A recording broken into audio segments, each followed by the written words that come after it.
To say that this book has lived in my head rent-free since I read it would be an absolute understatement.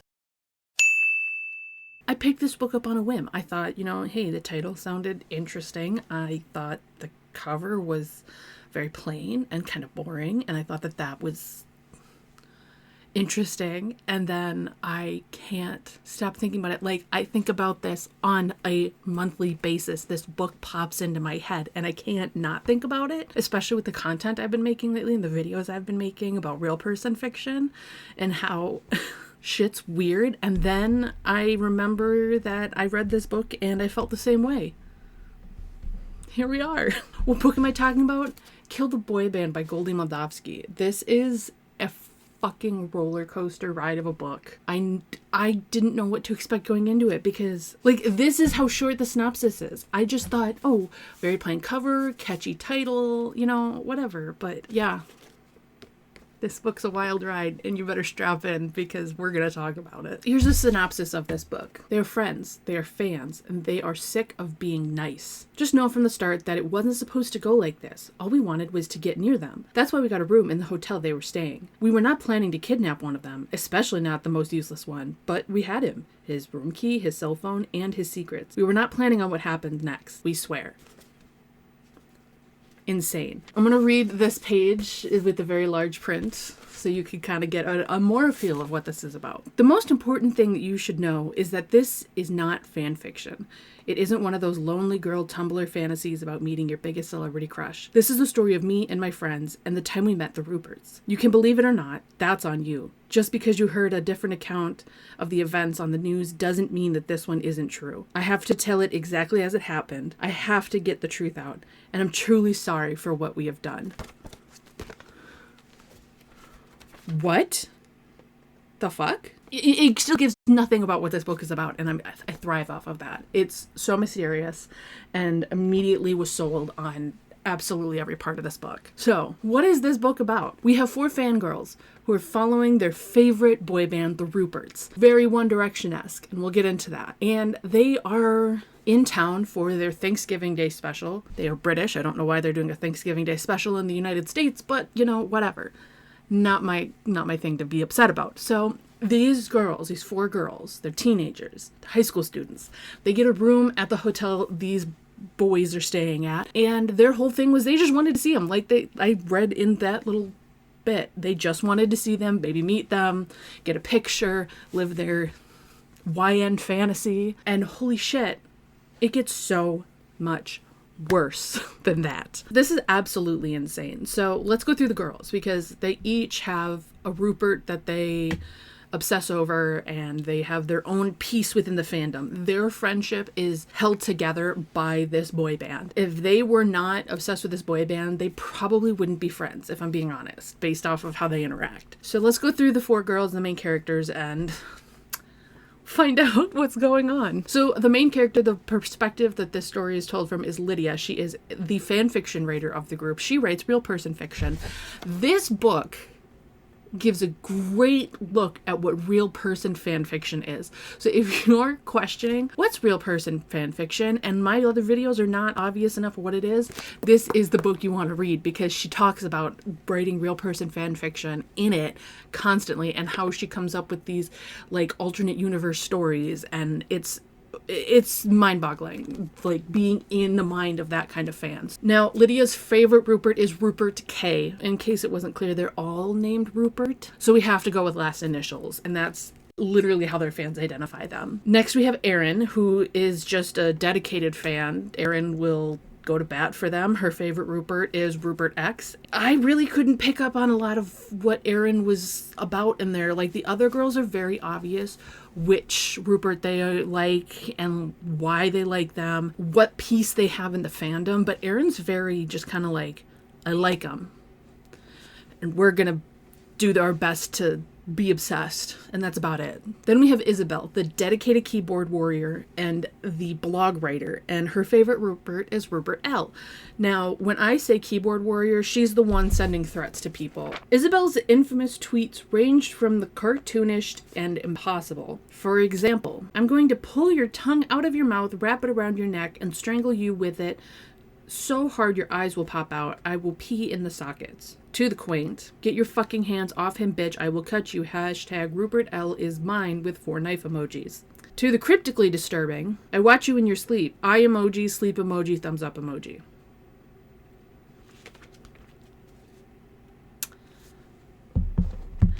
She scares me quite a lot. That's what I mean when I say keyboard warrior. But she also keeps an updated blog, somehow knowing where they're going to be before they know, and is constantly in the know about what's happening next with them, which is absolutely insane.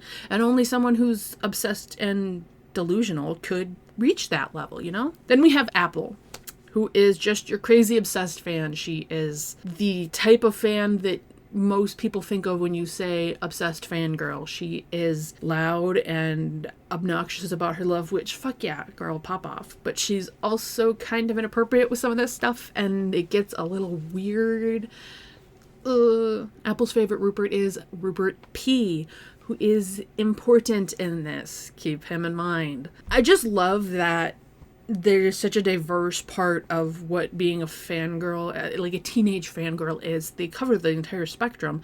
I don't think we're missing any part of this, and they will follow this band on multiple tour stops, and their parents, one of them even shelled out good money to get them into this hotel for them to stay and go see this band in person, and it's absolutely mind-boggling how much money that probably cost, considering a band at the scale of the Ruperts, which is like the level of One Direction, is probably staying in a very fancy, very expensive hotel. Their parents must really love them. Let's just leave it at that. All right, we're talking about the Ruperts. This is very funny to me because it's very One Direction-esque. They are a British boy band. They were created on a talent TV show called So You Think the British Don't Have Talent. Funny. Hilarious. I love that. And they were put together because they all share the same first name of Rupert. And I wish I was joking. We have Rupert Lemon, who is a baritone and auditioned with opera jazz fusion and cannot tell time. This is not a personality trait. This is not something to be proud of. But he literally, he cannot read clocks. So he created a watch that when you ask it what time it is, it reads it back in his voice. And that is the funniest thing I've ever heard. That is the funniest piece of merch that could ever exist. I'm not joking. I think that's amazing. And I kind of want one for my favorite boy band. Next, we have Rupert Kirk. He is the acoustic guitar singer guy. And he is seen as the perfect life ruiner person. I don't know what that means. That's in my notes, and past me wasn't obviously clear about what that means. But I would like to think that he is the ultimate bias wrecker. If you know what a bias is in K-pop, your bias is your favorite member. Bias wrecker is the one that comes in and pushes your bias to the side. I would like to think that that is Rupert Kirk in this context. Then we have Rupert Xavier. He's a singer and aspiring model and a pretty boy rebel. He's the bad boy of the group. That's pretty much it. So all of the other 3 Ruperts auditioned and sang. And that's fantastic because in a boy band, you kind of need to be able to sing on some level. Then there's Rupert Pierpont. He's not good at singing, and he auditioned as a juggler. I'll let that sink in. He auditioned as a juggler, and they put him in a boy band. What? How did we get here? Why? I don't get it. I truly don't understand how you said, oh, you have the same name and you juggle, but you'd be really good in a singing group. Who were the judges in this? Who decided that this was the way to go? It's weird. So I'm just going to give you a little synopsis because there's a really big piece of this that very early on in the book happens. And then it turns into this big mystery, whodunit type thing. Quite literally don't find out what happened until the very, very end of the book, which fantastic idea. The girls are in the hotel room and Apple goes to get some ice from the ice machine and she doesn't come back with ice. She comes back with an unconscious Rupert P. She football tackled him in the hallway when she saw him, knocked him out, and brought him back to the room. So, of course, instead of just like letting him go, they kidnap him essentially. They tie him up, they blindfold him, they stuff something in his mouth so he can't scream. Very like weird turn of events. We went from being, I'm here to see them and possibly marry them, to have kidnapped them. And all the girls react differently to the kidnapping. And it's really, really, really weird how we got from being somewhat normal fans to being absolutely delusional psychotic. We're no longer the fun Delulu. We're delusional psychotic break right now. And it's fascinating to me how each of the girls react, because like Apple's sitting here going, oh my god, this is my Rupert. We need to keep him. I need to have all of my sexual fantasies play out. I'm like, girl, you're like 16. That's weird. Ew. And Aaron's like, we can't let him go, because if we do, he's gonna rat us out, and we need to figure out how to make that not happen. And then Lydia's sitting here going, this is fucked up, and we are going to get in so much trouble when this comes to light. She's having this moment of, I don't agree with this. We need to just let him go. She's starting to realize that being obsessed isn't all it's cracked up to be throughout this whole process, because it's leading to actual crimes now. It's baffling how we came to that conclusion that far into the crimes being committed. At some point, the girls leave the room and come back, and Rupert Pierpont is dead. Someone strangled him, and no one knows who did it. They're trying to figure out, what do we do with the body? What happens with this? And we can't go to jail. We're too young for this. Throughout all this, they realize a few things. They realize that they have access to the Rupert's hotel room because they have the information on where it is. They get that from Rupert Pierpont before he dies. And they also find out that he's gay. So much happens in this book. Like, it's such a roller coaster that gives you the best case of whiplash ever. Especially if you're a fangirl who sits here and goes, what the fuck is wrong with people? Kind of like I do. I say I'm a Swiftie and a K-pop fan, but I'm a normal one. I'm just here going, I like their music. I think they're cool. I'll collect their stuff, but I'm not gonna go to every single stop on a tour or stalk them or defend them when they do something bad, like these fangirls probably would. I feel like I'm rambling and I'm making all this up, but there's so much stupid fucking detail in this book that I can't tell you all of it. I desperately need people to read this. I got one of my friends to read it, and their response was, what the fuck did you make me read, Sammy? Because it's so absolutely insanely stupid and like potentially real. So that's the basic summary and plot. That's not even the end of it. Like, there's so much that happens in this. There's so many characters that I haven't talked about, and I want you all to read this, because this to me is what a book that is inspired by a celebrity or a group.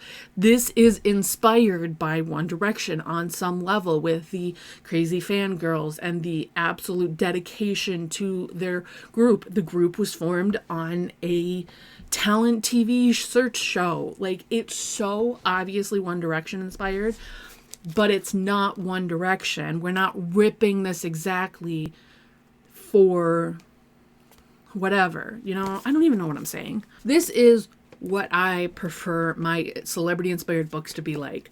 There's a clear line that shows connection A to B, and that's it.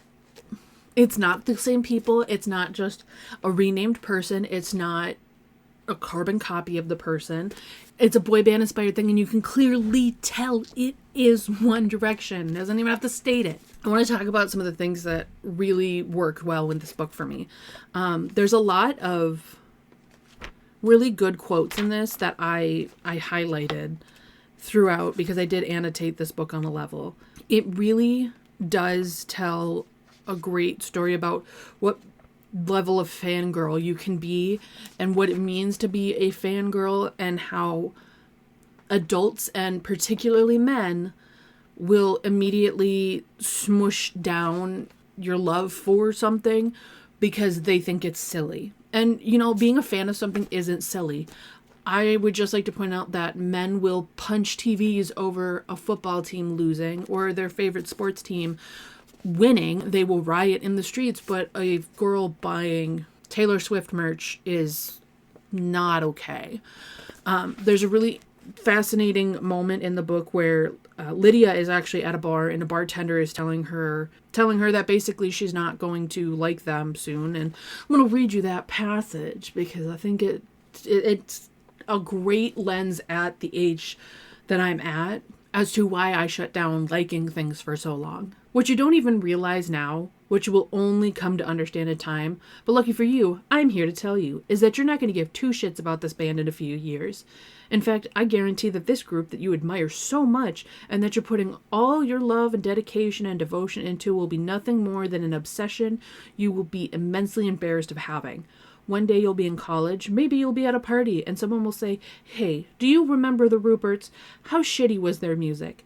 And you will have a moment of crisis. Do you admit your former love for them, or do you concede because you know in your heart that that person is right? And guess what you'll say? You'll say, "Yeah, their music was utter putrid garbage." That is a classic response from an adult and a classic response from a man for anything a woman of any age likes. At the age that Lydia is, she's already realizing that this isn't necessarily just one stop and it's done. This is something that's defining her as she is right now. Just because other people see it as cringe or just some teenage obsession doesn't mean that it's going to stay that way. Hell, you think that I have my teenage obsession with vampire books? You think that I'm not still obsessed with that? Girl, please. Twilight is my entire personality. Are you kidding? I am not ashamed to say that at 32. Like, please. Girl. Maybe at 21 I was embarrassed to say it, but not anymore. And then not too far after that, this whole passage, like this whole section of this chapter really hit home for a lot of reasons. And I really want to sell this to you because it's important that you are loud and proud of what you like, as long as it's not hurting anyone, as long as it's not discriminating against anyone. Be loud and proud about what you like. Who cares if you're cringe? Be cringe. Anyway, let's read some more. He was just another adult who forgot what it was like to love something completely. In fact, he probably only liked things ironically, which meant he didn't really like things at all. And I may have only been a teenager, but I knew the truth that he had obviously never grasped. The joy you find as a teen, however frivolous and dumb, is pure and meaningful. It doesn't matter that it might ferment and taste different when you're older. That's the whole point of being a teenager, not worrying about the future. Twilight has not necessarily aged well. It is very much pushing the Mormon agenda. I 100% agree with that, but I will eat that shit up every time I read the books or I watch the movies. I am so obsessed with it, and I never will not be. It's as simple as that. Love what you love. And this is a great book to help you come to terms with that, while also being a murder mystery. 100%, like, just be yourself. Just like what you like. Fist fight anyone. Don't fist fight people. Never mind. I'm not going to finish that. I'm not liable if you fist fight someone after this. Another good point that this book makes that I'm trying to like really push into people's minds is that you do not know these celebrities. You do not know what they're like behind closed doors. You do not know their true personalities. It could be exactly what they're giving us. It really could be. It could also be nothing like what we're given. It can be a very cold and rude awakening when you realize they're not as good of people as we thought just because they act that way on stage or in videos or in any sort of content we get, any interviews. You do not know these people, so do not worship the ground they walk on. Be ready for them to make mistakes. They are human. They're gonna make mistakes. How they handle those mistakes will be really telling of who they are as a person, but we don't know them. They may not be best friends. They might not be good people. They may be the worst person to ever exist. They might be just super bigoted. And we wouldn't know that unless we're like close to them and we're in their circle. And even then, you never know what someone's like behind closed doors. We're going to get into some heavy stuff, okay? This is going to be our trigger warning. If you want to skip this section, we're going to be discussing homophobia, sexual harassment, and some inappropriate acts with a minor, for lack of a better word. So if you would like to skip that, this is the timestamp you can go to, and then you don't have to be triggered by any of this. And I mean that in a super respectful way. So here's the timestamp. Let's continue. There is a good amount of homophobia in this book within the group itself. Rupert X does not like that Rupert P is gay. He does not want to be associated with him. He insults him constantly throughout the time that we have with him, that short time. He is so rude and mean about Rupert Pierpont. Granted, Rupert P is an asshole for the time that we knew him, but that does not excuse the homophobia that he is forced into every single day. It's weird because it's a classic. We're going to kill off the gay character, especially after they've been outed in like this super bizarre way, which you'll have to read to find out. But it really hurts that they're killing off the one gay character in this book. And I get that that's supposed to give some depth to the group to have a queer character, but it's a cheap shot. In my opinion, very cheap shot. There's not a whole lot of like recognition that should be given. I don't know how to phrase it, but you know, I feel like if you read the book, you'll kind of understand, you'll get it a bit. It's kind of like watching A Time Called You. And there's exactly 30 seconds of gay eye. There's not even 30 seconds. There's like 10 seconds of gay eye contact, and then they fucking die. The gay characters always get killed off, and I wish that wasn't the case, but you know, Apple really disregards Rupert P's sexuality once she finds out, because she is so delusionally convinced that they are meant to be together that he would switch to being straight just for her. Like, she's doing really inappropriate things with this man while he's tied up. So there's no consent whatsoever. And that really, really bothers me, because consent is not just one way. It's not one direction. This is a two-way street. Both parties need to consent for something to be able to happen. This is not just a women need to consent for something to happen. Men also need to consent. And that was very obviously just not a part of the plan and a part of Apple's thing. The clear sexual harassment of Rupert P is very disturbing, because I think it's selling that hypersexualization of celebrities, but a lot of times boy bands. And I think there's no harm in... It's tough, because there's a very fine line between appreciating and sexualization within a fandom, if that makes sense. And Apple is 100% on the side of this is sexualization, and she only thinks of things in a sexual way when it comes to Rupert P. And if this were reversed, if Rupert was a woman, there would have been an absolute uprising of people ready to burn the world in his honor. But if this were to be breaking news somewhere that he was sexually harassed, it's swept under the rug because he's a man. He should have appreciated it. So I do feel very bad in the fact that Rupert P not only is considered to be a lesser human being because of his role in the group and the fact that he just juggles. That is the entire narrative of this, is that he's lesser than the other Ruperts because he juggles and that's all he likes.